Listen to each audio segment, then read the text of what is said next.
Comic exposure begins in 3, 2, 1. Welcome to the Comic Exposure Podcast. My name is Josh, and with me is my very own dungeon crawler, my donut hole himself, my part of the Princess Posse, the one, the only. New achievement! You've unlocked the Comic Exposure Podcast. Travis Ratz here. Lovely impression. I'm a big fan. Welcome to the Comic Exposure Podcast, where Travis Ratz and I dive deep into graphic novels and trades, and you, my friends, are on one of those episodes. This is a comic book club episode, fresh out of our summer event, the first book after our graphic novel summer. We decided to go with a giant hit sensation across the land, Travis Ratz. Today, we are talking the comic book adaptation of Dungeon Crawler Carl. We read Volume 1. This is originally by Matt Dinniman, but we've got some art and all that good stuff on this one. Let's see. It's an Atheon production. Matt Dinniman is the creator, but Teviga is the writer. Laurel Pursuit did some colors, some letters, some line art, some background art, all sorts of stuff. So we got some artists, we got some writers, we got a vault comic presentation of Dungeon Crawler Carl Volume 1. Travis. Excellent. I think before we start, I was going to say, start us off. In here. I think we need to start off with saying that, hey, we have read various volumes of the book, you and I.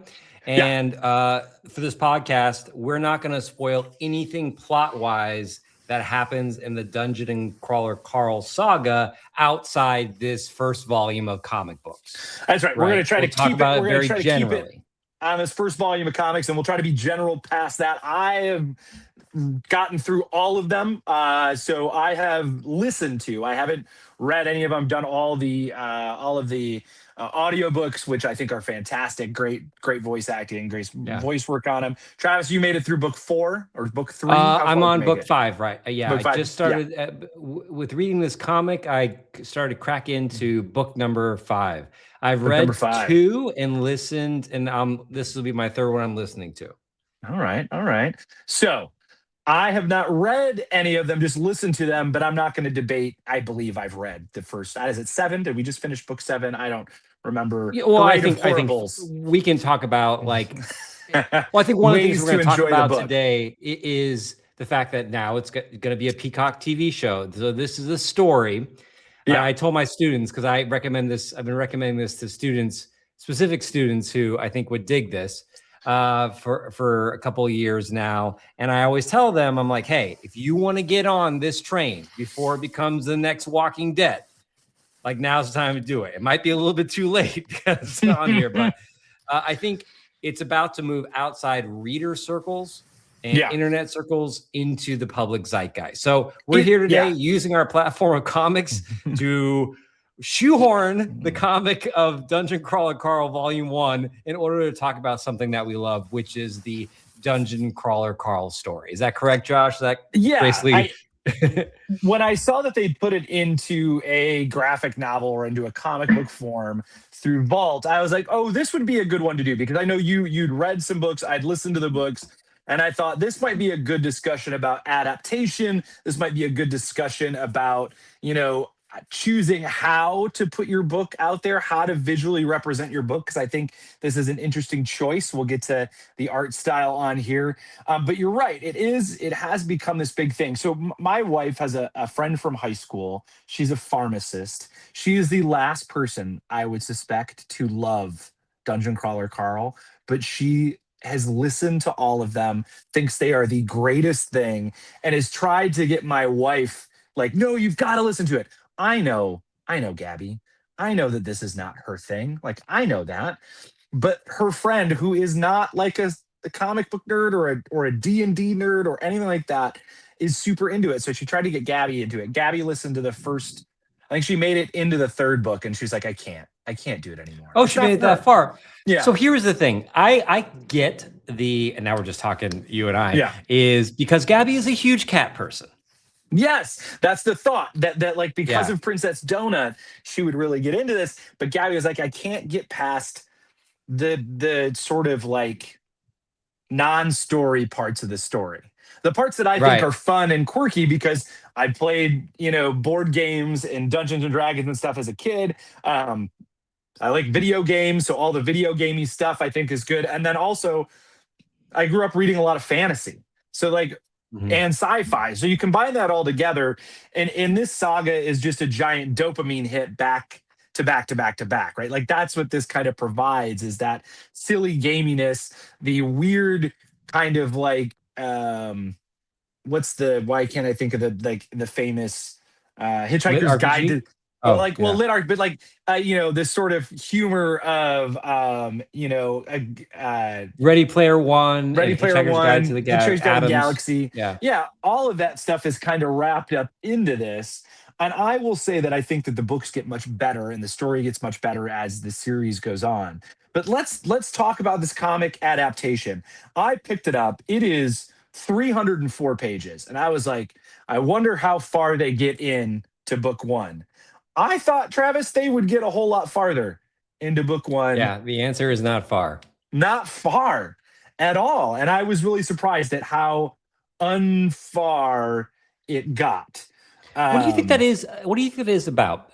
Because so I'm going to do this real quick. So Dungeon Crawler Carl is a story that follows Carl and his ex-girlfriend's cat, Princess Donut, as they navigate a game show style world dungeon that aliens have taken over the earth, and they've turned the earth into a game show in which all inhabitants who choose must have to move through levels the way you would a video game, survive to or ultimately die. get to the 18th level of this video game, survive or die, as Josh says. So that's about as general as we're gonna Yeah, get. it's on like we here. just think of it like Running Man, right? It's like the idea is like Running Man and Hunger Games and all of Running those Man's those media. Travis, did you ever play the video game Smash TV?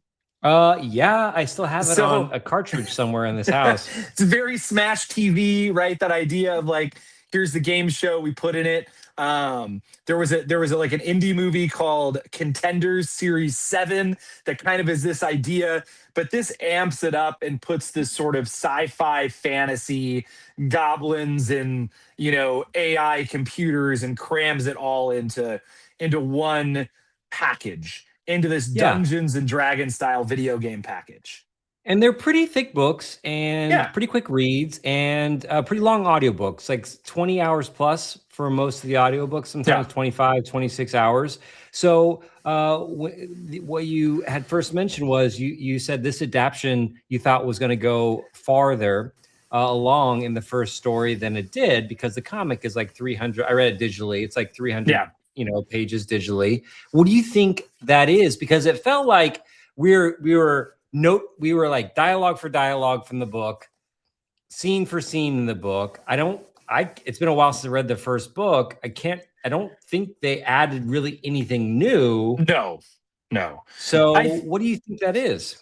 I think there's this, you're adapting it, and so you have some choices to make.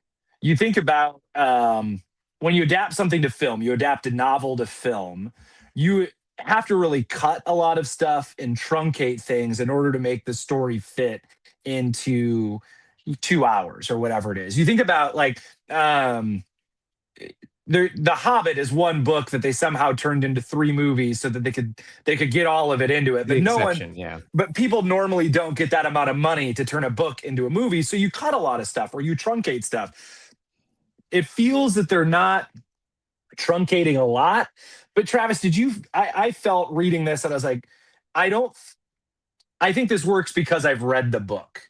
Does that make sense? Right. There's some holes that don't get filled in because you're looking at it, like when Carl sees the screen pop up in front of him, like his UI pops up. In the story, it explains it a little better. In the comic book, it's just kind of there. And you're like, what is that? Right. And so there's some things that get lost because if you haven't read it. the comments and the snide whatever, I think fall away a little bit in this, but it is still, I still think it does the work justice, right? But it just felt, I was just like, wow, 300 pages and we only got this far. It felt a little That's a short. really that's a good point. You really put your finger on something that I felt but I couldn't articulate, is that you're right. Now that I think back on it, I was filling in a lot of gaps just because things I knew.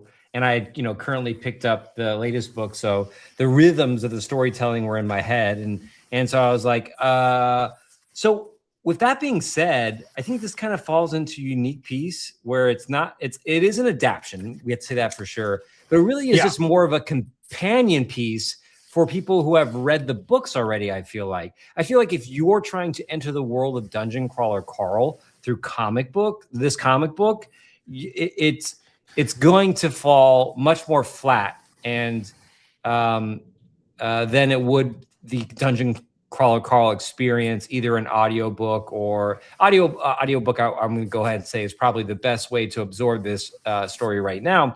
But audiobook or that. So it becomes like the way that in like the 80s, it'd be like Roger Rabbit comic book edition, or like Indiana Jones, where it's like, of course, you're not going to be able to tell all of Raiders in the Lost Ark in, the 40 pages of the comic book adaptation, but readers who love it are just like, I just want to get my hands on more stuff. I mean, Star Wars did this all throughout the 80s and 90s before the prequels came out, where it was just like, I love it. I want that story in different forms. Put it on the back of a cereal box and I'll buy that story, So I feel like this is an adaptation, yes, but more of a companion piece adaptation and more of almost like a collectible for Dungeon Crawler Carl fans than it is something that stands on its own as a vision of the story.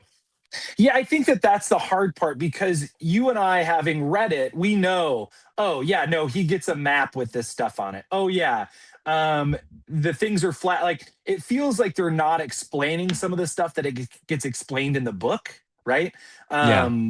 So I think it probably works because I had read the book before.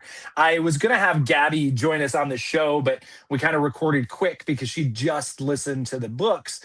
But after I read through it, I was like, yeah, I don't know that it's going to be her cup of tea to sit in it more.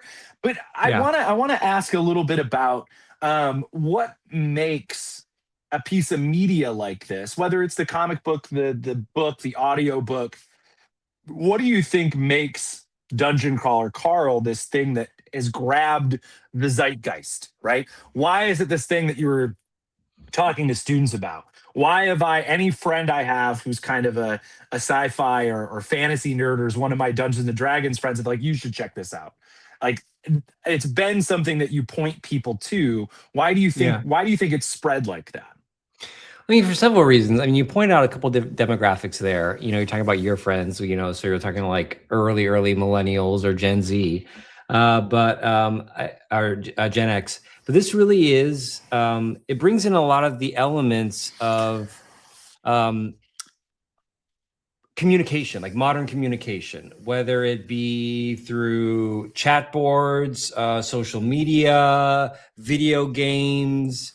It really kind of encapsulates the new ways that people communicate, tell stories, share things about themselves, but then puts a nice candy coating shell of pop culture and fantasy around that form of communication, so that people are like, Donut loves social media and they connect to their message the Gilmore boards. Girls. The Gilmore Girls. Still haven't seen that one. I'm sure, like, during the next outbreak, I'll sit down and watch. I don't know, was there 15 seasons of Gilmore Girls or something? Maybe we'll do a different podcast. Stay tuned for that, people. So I think it's, and it's not the first to do that, but I think it doesn't take itself too seriously. Like, sometimes, like something like Ready Player One takes itself a little too seriously, and Dungeon Crawler Carl feels like, you've said this before. You've used this analogy before. It's like taking all your toys and dumping them out onto the floor and playing with them. This is almost like taking modes of storytelling and storytelling devices, like Gen Z storytelling devices or millennial storytelling devices, dumping those all out onto your desk and then using them as you're typing up your story. So it's less about figures playing with each other in this world, like we would say, oh, it's like Marvel versus DC, but more about storytelling devices and pulling from video games and pulling from Dungeons and Dragons RPG games, and then using those devices to, it's like throwing a line in the water. You got lots of hooks on it. You're going to hook someone. So if you're not into the video game stuff, you might be into the fantasy stuff. If you're not into the violence, you might be into the humor. Yeah, I think you're right. I think it does hit all of those things. One, it's funny. There is some, crassness to it. So if that's sort of your like offbeat humor that you're looking for, if it's the fantasy part you're looking for, if it's the video game part you're looking for, it just kind of hit all those things. I think of myself, right? Like I'm in my 40s. I was a kid who grew up playing like old Final Fantasy games and like video games, and played Hero Quest, like Dungeons and Dragons Light with my friends when I was a kid.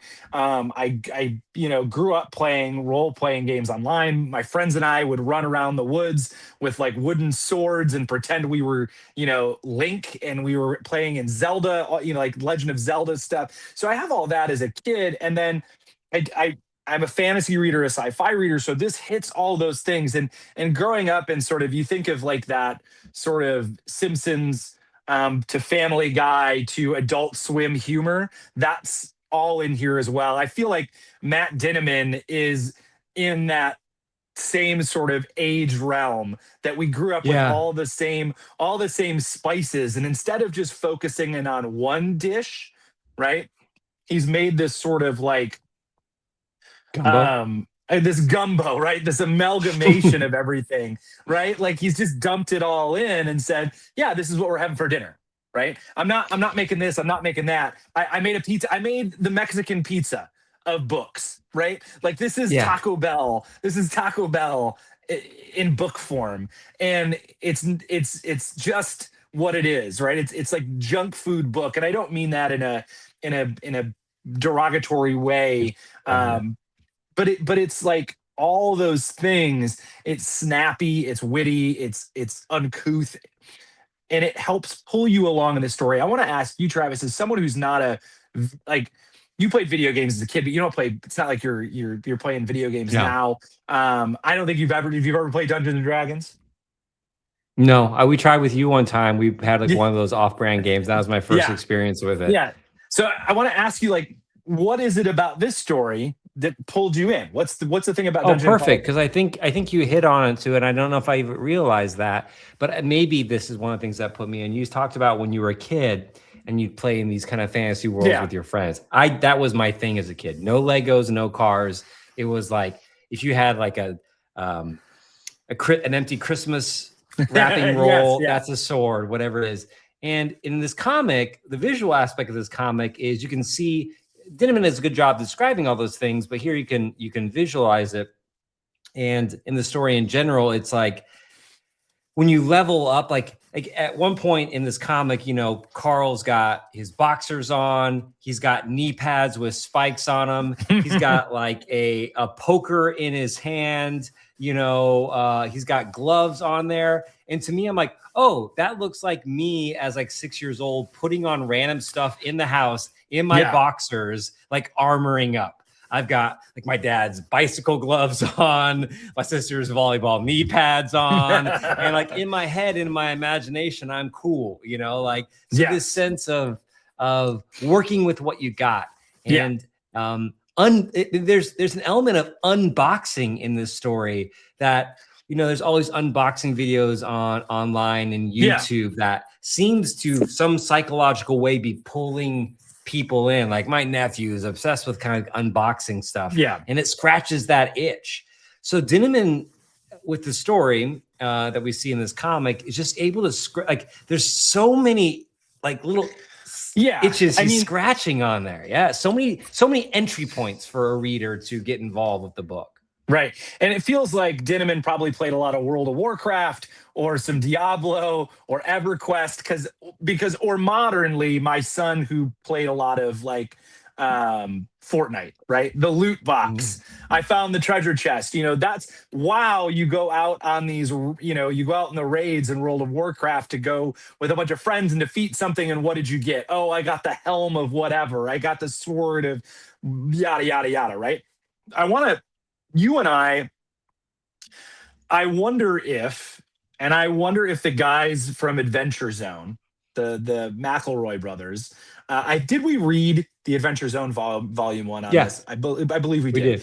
So it was their actual play podcast, and actual play podcasts have become really big on podcasts and on YouTube and stuff like that. You think of all of those guys who just play Dungeons and Dragons, those folks who go ahead and do that, ladies and gentlemen who kind of set up those games and play through them and riff to make their way through this story.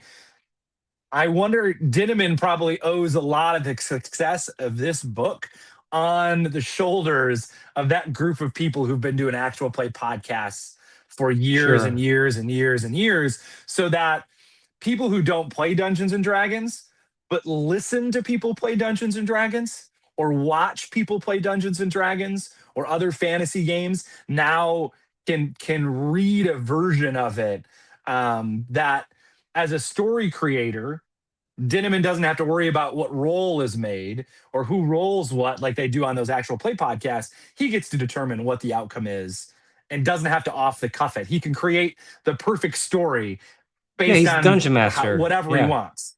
Yeah. He's the dungeon master and the player all in the same time. Yeah, but in this one he doesn't have to hide the devices, right? It's just like, oh, right. Yeah, you roll a 7, now you've lost all your mana or whatever it is. Yeah.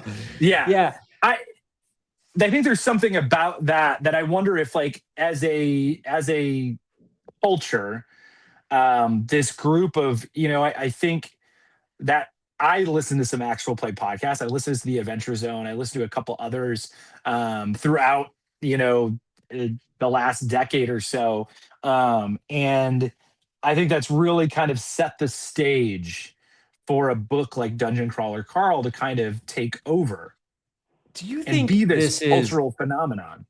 And this might be a little too heavy, but the sense that, this kind of stuff is becoming more and more popular. Dungeons & Dragons is coming back with the podcast you talked about, this book, all this culture is kind of saturated with this kind of role-playing storytelling. Is it because the world's so terrible that we need to escape? Yes, Travis, that is why. Well, I think is it because we're just so disconnected that anything where it's like even stories about people like strangers connecting for a shared common goal and completing tasks and quests.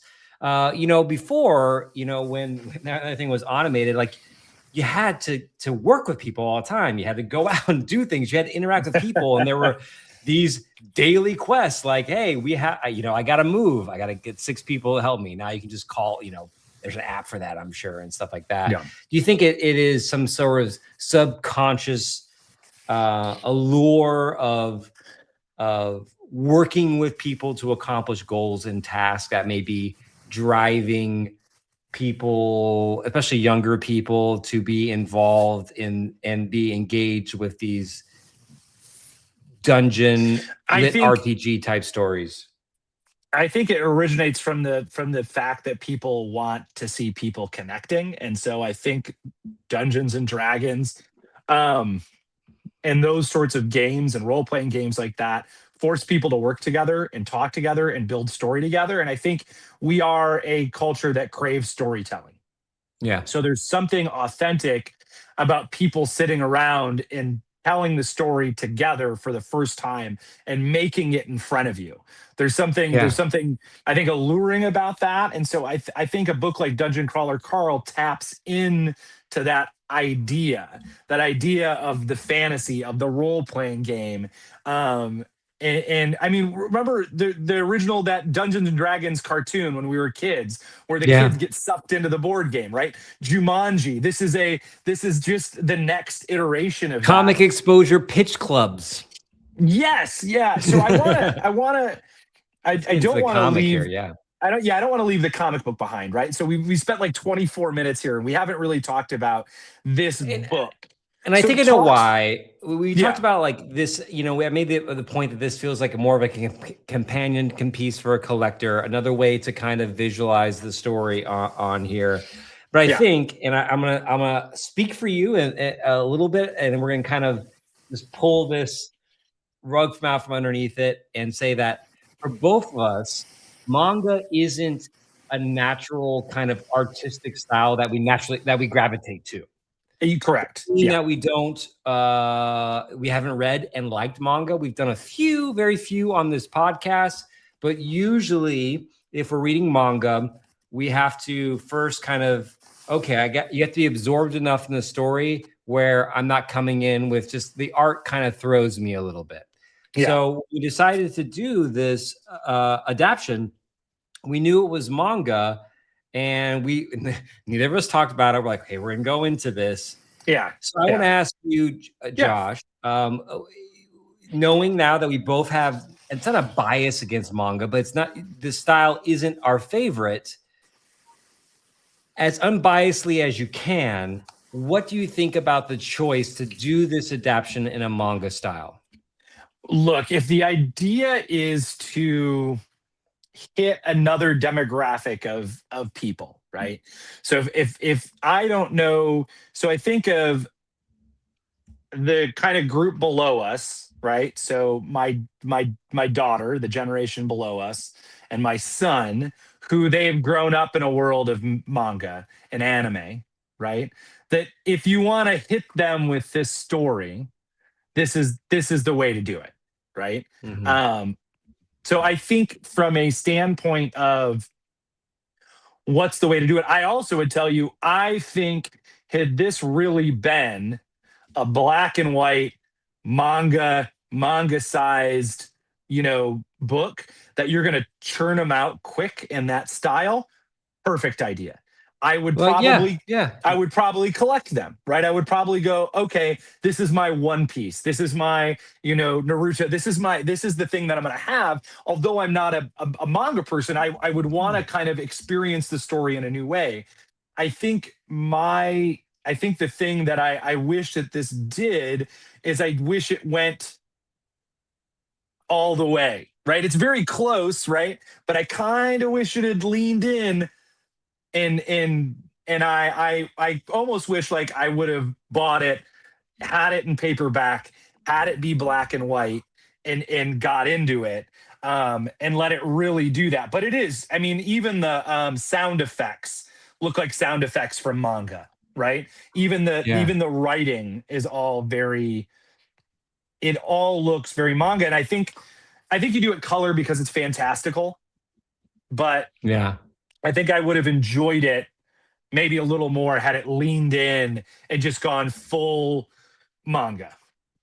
Yeah, I think that's great. Actually, that would have changed the whole perspective on this, because I could see one novel of Dungeon Crawler Carl being like 24 manga books, right? Or getting every 10, detail, right? Whatever it is, right? Yeah, like a Saiyan saga, like the way they did like Dragon Ball in here. Yeah. Now, when I got to the back of this, when I was reading it last night, it says this collects the first 13 chapters of the hit webtoon series. Now, I'm unfamiliar with what webtoons are. So, do you think this was all done? It feels digital in its art design, even though the style is manga. Do you think this was all online and then they just took them off and just printed them on there? That's what I would think. To me, my guess is that it feels like it.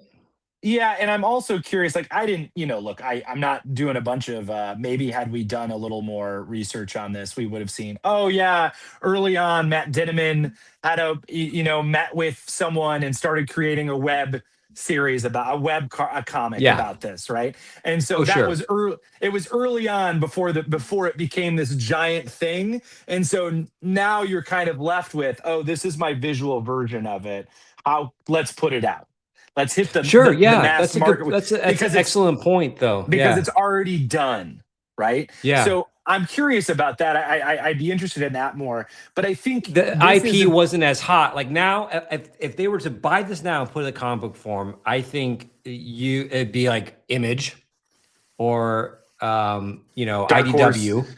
IDW, yeah. And they would put some, they would either use to break a really strong talent or to put a strong talent on there, but they would give it some heat. They would give it the royal treatment based on how hot the IP is. Yeah. Maybe, I mean, when we think about, we've had Daniel Warren Johnson, or is that the segment? Yeah. Daniel Johnson. Daniel Warren Johnson. Doing Transformers. Yeah. You know, and I think Kirkman writing like, Transformers and G.I. Joe and all of those things. I think that's probably what this is, but I also understand, and I think that if you're going to try to get this story into the next group of people's hands, manga is probably the way to do it.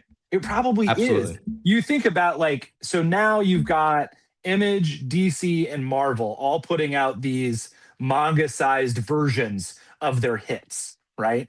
I had a buddy reach out to me who's like, man, what have you been reading? Like, I know you do the comic book podcast. I wanted to read some stuff. What's some stuff I should read? And I looked on my shelf. I'm like, I could send him some stuff. But you know what I did? I just ordered like 3 of those those compact DCs, and 2 Image ones, and just Amazon them to him. I was like, dude, here, read these. These are like $6 or something like that. Yeah, they're like $6 to $10. So it was like the first volume of Why the Last Man, American Vampire. It was Batman: A Long Halloween, the Court of Owls saga, and what's the Image one that turned into the cartoon? It's super violent. Shoot, Invincible. The first volume of Invincible. Yeah, Invincible. And I just those are all bangers, man. Yeah, and I was like, here, and here's what's been good over the last 10 years. Also, like, dude, you're my friend. Listen to the podcast and then read those books. But it was just like, here, just like, that's an easy way to do it. So I think if you're like, I also go like, if I had this in paperback, I would probably go, hey, Renner, you might like this. Because he like half listened to the book when I would pick him up, and I was like, I couldn't not listen to it. So I'd pick him up from gymnastics and it'd be playing on the way home. So he's heard bits and pieces of it. He's heard his mom. He's like, God damn it, Donut. Yeah. And so part of me just wants to go, this might be the next way to hook the next demographic. So I think this does a good job of making its way through it. I do like one of the things I really liked, and this is something I love, when we show equipment in comic books. Yeah. When we show the equipment and we show you what the parts are. And I think that's part of why Dungeon Crawler Carl works, is because it describes the loot he gets. And in this one, you also get the image of it. You get Princess Donut's tiara. You get the sort of like pop-up about the knee pads and the goblin dynamite and all of this stuff, the potions, and one of the jokes about how many torches they get, and you get to see them in this. And so those are all kind of like funny ways to bring the next stuff, like her getting the magic missile like book so that now she can shoot off magic missiles. All of those things, that was fun to see. For me, yeah, I agree. I like the, because that's what it should feel like, a video game. I like the, for me, the character visually that worked was Princess Donut in manga form. I don't think Carl worked as much for me. I didn't feel like it. Some of the monsters were okay, but I think Princess Donut shined in this manga illustration, because it really emphasized her cuteness and her expressions. And I love when they do the swatty lines of her hand when she's like swatting something away. And it's just that manga kind of swat lines on there. So for me, it really made me fall in love with that character I was already in love with even more, is Princess Donut, because I have that kind of cute kawaii visual of her in this manga form on there. And they would do a couple of like visual bits every now and then, almost like that you didn't get in the book, where it'd be like, oh, here is a metaphor I'm using, and then they'll do a panel which kind of explores that metaphor. They did it a few times, but I wish they did it more, because Dinneman writes a lot of like oh, it's like Murphy Brown had a baby with the RoboCop, like in the book. This is not a real line from the book, but an example of that. And then the comics, sometimes they would take some of those and they would show you like a little panel of what that would look like. And I wish they kind of did that more, because every time I saw it, I'm like, oh, that's a cool new addition. That's a clever way to show that. There's the one where he kills the goblin, and they're like, he probably had a family, you jerk. And it's like the family sitting by the grave, and it's like goblin killed by Crawler Carl, right? Exactly. That's great. Those are funny little images in there. I think you're right. I think the thing that didn't work for me, you talked about the kind of monster design. I didn't really like the goblins all that much. I didn't like the hoarder. I didn't think that didn't work for me, and I can't explain why. In my head, it was grosser in the book. Listening to it, it's grungier, right? Grungier, sloppier, yeah. And this felt less grungy and less sloppy. But I think it did. It's all sleek and polished in this coloring and digital style and manga style. Yeah. Everything just becomes very streamlined, and Dungeon Crawl Carl feels like you're cooking on the fly. And sometimes it feels like maybe the art should kind of feel like that too. I think your solution of doing a black and white pencil, like inks manga, is the best way to endear people to the book, get it out to the masses, get younger people reading in it, and also still make it feel like it has some authentic, like, I don't want to say artistic merit, because I don't want to crap on the art on here, but less canned, less I don't know. Yeah. No, I get what you're saying. I think it just comes down to, like, this is a version of it. And I'm curious how many other, will we get another version of this, right? Like, how much of the IP when Dinneman let this group make this, is this the only version of comic book that can come out of this, or are there other versions of it that can come out? That's a good question. Is Vault capitalizing on this? Because this thing it's going to be a live action TV show, and I don't know how they're going to do that. To me, I think this is a thing you go like, oh no, it's a cartoon. This is that Adult Swim cartoon of it. But I think you want to capitalize on it. So okay, we make it they're going to throw all the money at it. They're going to throw some money at it. Yeah. I mean, the first season, with the way it's set in the world that it's set in, I mean, at least it's like pretty self-contained, like interior sets. Yeah. You're not doing anything wild. Yeah. You're not doing giant. But once you get past that first world, it's going to get more pricey. But I guess so, to see if it works and if it's worth it. Kind of the way Stranger Things was very small, kind of smaller budget, and then became this huge Game of Thrones style budget. My question for you is, do you think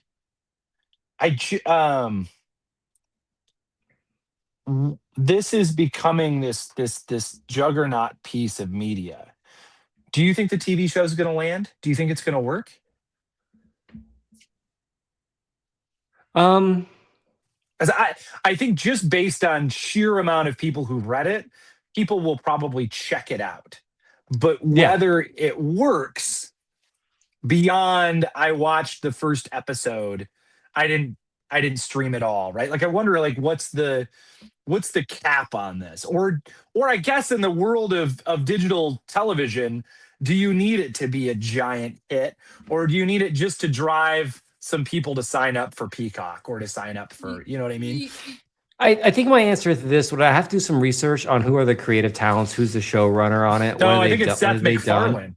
I think it's Seth. I thought it was, maybe I'm wrong. I mean, that kind of, I mean, if you look at his track record, other than Family Guy, he's done a lot of kind of like, what's the Star Trek one he did and stuff like that. So it's kind of like middling. Like he's got but if you take his, I don't know, it could be interesting. It's a great question for this property, because it's still so new and so growing. Like, I want the best for it. Matt Dinneman deserves all his flowers and all the monies. He's an Arizona guy too, I believe. And And so I want it to be a success because even though there is that 12-year-old in me who's like, no more people read this book, right? You introduced it to me and I was like, all right, let me close the gate behind me. But I want people to whatever it takes to invest yourself in the story. So I hope for the best, and I will be following it. I'm curious how the casting is going to go. I know the guy who does the audiobooks has already been cast to do the voice of Donut. Jeff Hayes is I would tell you the reason I love this. I don't know if I could read it in novel form, but Jeff Hayes and his voice work are just fantastic. I think if I read it, there's probably things I would skip. I'd be like, all right, yep. Yeah, okay, you're telling me what this thing is. But I think his voice for the AI and his like Donut is just, he sells it so well. The audiobook is fantastic. I thought it was a blast. I really enjoyed it. It only gets better. His voice acting and the way that they've decided to start telling the story only gets better as the books go on. The first one, because Gabby was re-listening to it, and I hadn't listened to the first one in a long time. And then I was like, oh, I forgot. He did it like that in the first one?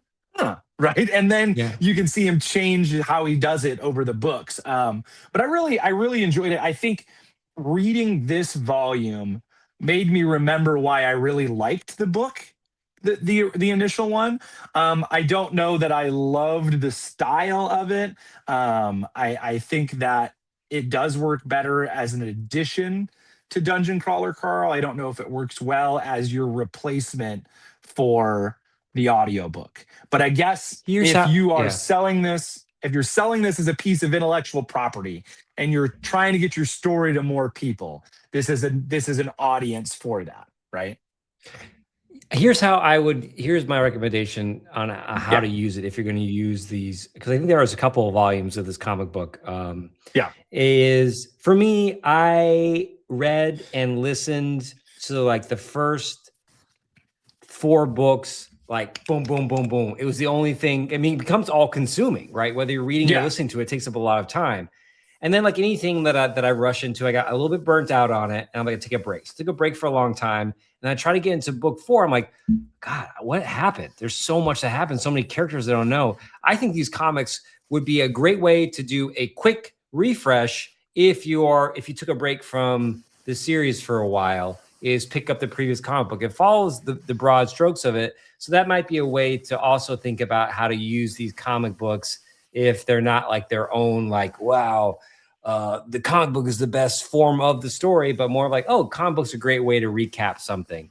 On there is how I would use it. But also this whole conversation, we spent a lot of time talking about this book and the story. We did mention the comic and talked about our things in the comic, but we read books, Josh. We don't just read comic books. And especially in the summertime, like in the summertime, I'm cranking out novels, like fiction novels on here. And I know you always got a novel or two working at the same time on here. And I like talking novels with you. And we when we meet up in the summertime, we're always like, okay, what are you reading? And we're usually not talking about comic books. We're usually not asking each other what comic books because we talk about comic books every weekend, Travis. I know. So we're talking about like, oh, check out this book, or this book was really cool. I mean, that's how I found out about Dungeon Crawler Carl, was you talking about this book. So I don't know, man. Should we break format here and do an ep where we go over some summer reads? I think you're right. I think here's what we're going to do.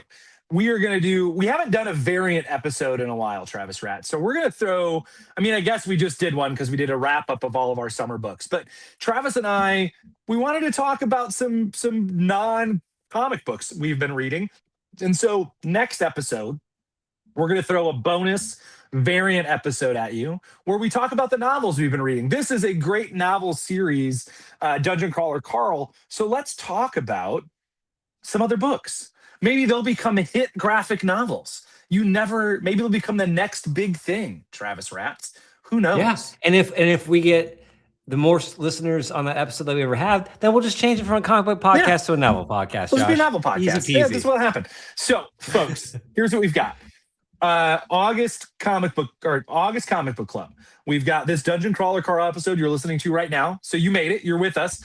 We're got a little variant episode coming up where we're talking about the novels we've read, books we've read this year over the summer, things like that. And then we've got Out of Alcatraz is the other book for August Comic Book Club. We've got 2 books for August coming at you. Out of Alcatraz is by Christopher Cantwell with art by Tyler Crook. I love Tyler Crook, fantastic artist. I'm excited to talk about this book. I think it's a little different book for you and I think it's not quite a crime book, but I think it'll take us out of what this is. If Dungeon Crawler Carl and talking about it more as a property than a comic book, and it breaks the mold out of our graphic novel discussion we've been having, I think we're going to be able to get into an interesting comic as we talk about Out of Alcatraz. Nice. I'm excited to talk about that one. And then when we come at you for our novel read next time, we will share with you our books coming up for fall. So we'll get you our list of books for September, and maybe the October spooky books. We'll have at least a partial list coming up for those October spooky books. So folks, thanks for tuning in. Remember, you can find us on the internet at comicexposure.com. We're on Instagram at Comic Exposure. You can see what's coming up. You can see some clips from the show. You can see what books we are going to be reading or when episodes come out. You can also find yourself some merch at comicexposure.threadless.com. We've got t-shirts, lots of cool stuff to check out. I think that's it, Travis Rats. Is that all we got? That's all for me. That's all. All right, folks. I don't know what I do this with my hands. No. Josh, ask me that again. Travis Rats, that's all for me. That's all for me. What am I doing? Like, this is like, I don't know. When we start talking about books, I become like reading LeVar Burton all of a sudden. I'm like, yeah. And that's it for me. Hey, take a look. It's in a book. We'll see you next trade.